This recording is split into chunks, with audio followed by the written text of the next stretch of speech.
Congress party నాయకుల్లో కలవరం మొదలైందా అంటే అవుననే వాదనలు వినిపిస్తున్నాయి. ఉమ్మడి తాడ్వాయి మండల కాంగ్రెస్ పార్టీ నాయకులు గత కొన్నేళ్లుగా పార్టీని నమ్ముకొని ఉండగా వారికి ప్రాధాన్యత దక్కదేమో అనే అనుమానం వ్యక్తమవుతోంది. బీఆర్ఎస్ పార్టీ ఓటమితో ఆ పార్టీ నాయకులు కాంగ్రెస్లో చేరేందుకు ప్రయత్నాలు ముమ్మరం చేస్తుండటంతో కాంగ్రెస్ పార్టీని నమ్ముకున్న నాయకుల మధ్యలో గుబులు మొదలైంది. కాంగ్రెస్ నాయకులకు ప్రాధాన్యం దక్కేనా? బీఆర్ఎస్ పార్టీకి చెందిన మండల అధ్యక్షుడు మద్ది మహేందర్ రెడ్డి, ఆయన అనుచరులతో పాటు రాజంపేట్ మండలానికి చెందిన ఎంపీటీసీ హజీ నాయక్ను ఎమ్మెల్యే మదన్ మోహన్ ఆదివారం కాంగ్రెస్ పార్టీ కండువ కప్పి చేర్చుకున్నారు. అంతేకాకుండా మాజీ మార్కెట్ చైర్మన్, ఎంపీపీ, సీడీసీ చైర్మన్తో సహా మరికొందరు కాంగ్రెస్ పార్టీలో చేరబోతున్నారన్న ప్రచారం జోరందుకుంది.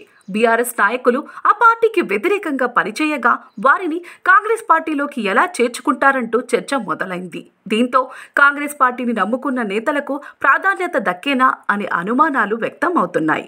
గత 2 పర్యాయాలు కాంగ్రెస్ పార్టీ అధికారంలో లేకపోయినా, ఎన్ని కష్టనష్టాలు ఎదురైనా పార్టీని నమ్ముకున్న నాయకులు తమ పార్టీ అధికారంలోకి రావటంతో వివిధ పదవులు అనుభవించవచ్చు అనుకునే తరుణంలో బీఆర్ఎస్ నేతలే మళ్లీ కాంగ్రెస్ పార్టీలో చేరబోతున్నారని తెలవడంతో తమ అవకాశాలు ఎక్కడ దెబ్బతింటాయోనని ఆందోళన చెందుతున్నారు. పార్టీని నమ్ముకున్న వారికి అవకాశాలు ఇస్తారో, బీఆర్ఎస్ పార్టీ వీడి వచ్చిన వారికి ప్రాధాన్యత ఇస్తారో చూడాలి మరి.